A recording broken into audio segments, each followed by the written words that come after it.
André, pega o gancho aqui da fala do Josias. Como é que você enxergou aí tanto esse discurso agora lá no parlatório do Lula, toda essa encenação?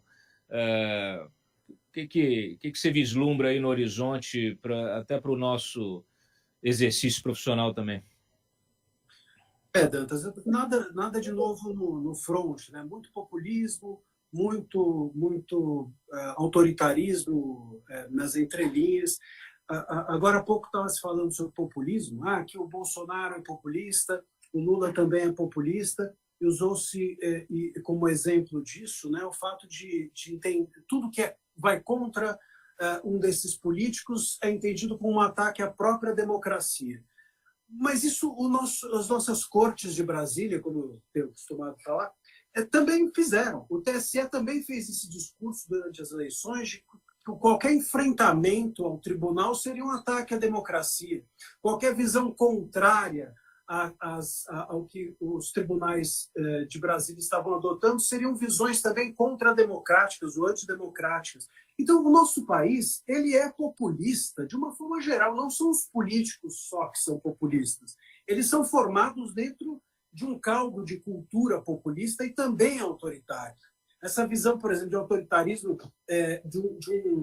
a gente viu o executivo no início da transmissão. Alguém deu a informação de que não havia ciência do legislativo a respeito do protocolo da passagem de faixa. Ninguém avisou o protocolo do legislativo como isso seria feito.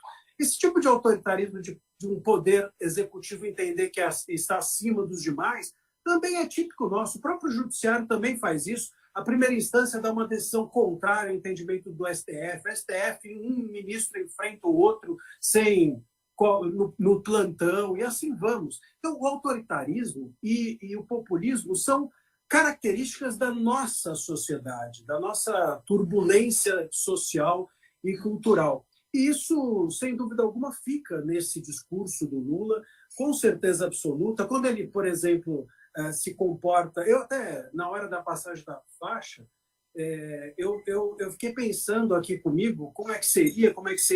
Achei que talvez ele pudesse fazer como até Bonaparte, pegar a faixa e colocar em si próprio. É típico do brasileiro isso. De alguma forma, a gente entender que um poder ele em si se basta, de que um político, a pessoa dele em si se basta, e de que a convergência é algo ruim e os outros que fiquem quietinhos. Isso tudo, Cláudio, é um contexto que faz com que qualquer tipo de defesa da liberdade de expressão no nosso país seja caótica, porque a liberdade de expressão ela só é possível quando a gente tem a possibilidade de respeitar o outro, a fala do outro, o entendimento do outro. A partir do momento que eu acredito que eu, como político populista, me basto, ou que um poder executivo ele se basta, ou ele deve se sobrepor aos demais, isso sem dúvida atinge a liberdade de expressão e, consequentemente, a liberdade de imprensa e, portanto, o trabalho dos jornalistas, dos advogados, dos formadores de opinião, de todos nós. Eu vejo com preocupação, para finalizar, Dantas, um último ponto, que é o seguinte: se é ruim um poder se bastar ao outro, entender-se o suficiente, entender que é mais relevante que os demais, talvez pior ainda seja um poder acreditar que deve só é possível de haver democracia se ele estiver unido ao outro. Os poderes eles devem coexistir fiscalizando-se uns aos outros. E a gente, esse agradecimento, eu acho que esse é um registro importante, o agradecimento que o Lula faz ao TSE e aos tribunais no discurso inicial dele, me preocupa, sob aplauso geral, me preocupa, porque a gente tem de ter uma visão dos poderes de que um fiscalize o outro, e não de que um integre ao outro, sobretudo porque se o executivo se juntar ao judiciário numa luta em favor de qualquer coisa que seja, a gente hoje, com o legislativo ajoelhado diante dos poderes, um legislativo muito apagado, sem dúvida, nós teremos uma democracia enfraquecida e, de novo, consequentemente, também um exercício mais caótico, mais difícil das liberdades de expressão, imprensa e do trabalho de todos nós.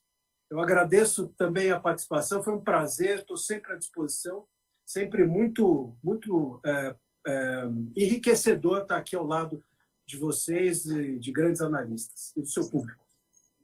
Obrigado, Marcília.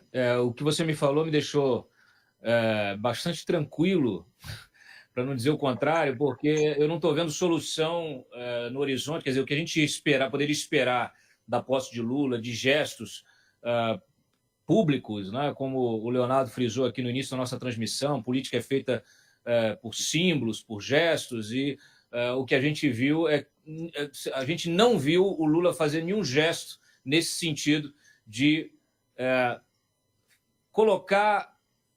colocar-se, né? Colocar o executivo e servir de exemplo ao judiciário, ao legislativo, para que cada um retorne aos seus escaninhos, né? Às suas caixinhas institucionais, para que a gente retome, restabeleça a harmonia entre os poderes, que pressupõe a autonomia e a independência entre esses poderes, como prevê o nosso texto constitucional. Então, a gente não viu, né, como você acabou de sintetizar, nenhum gesto nesse sentido. Então, não vejo no horizonte nenhuma solução para esses inquéritos políticos que permanecem abertos, para o ativismo judiciário que legisla, que executa. Muito pelo contrário, o que a gente vê, o que a gente sente é essa parceria. Muitas vezes, ações, como a gente acabou de mencionar aqui, uma ação, uma atuação mais firme ali no Senado para se criar um anteparo à Câmara, mas no final das contas é algo que interessa muito ao Judiciário.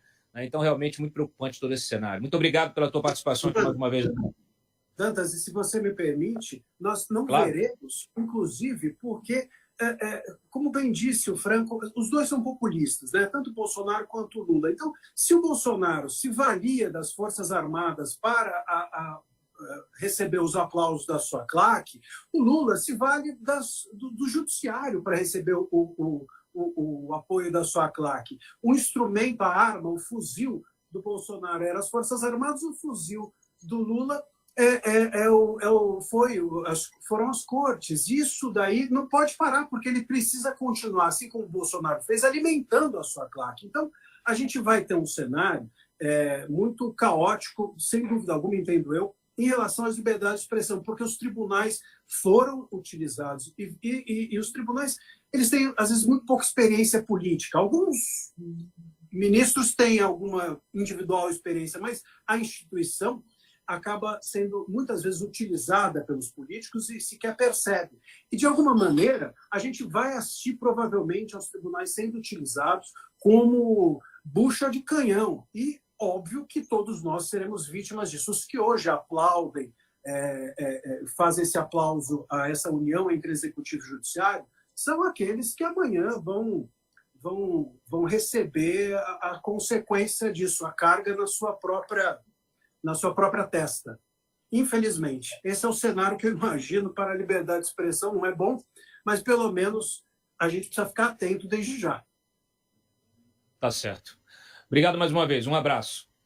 Um abração. Tchau, tchau.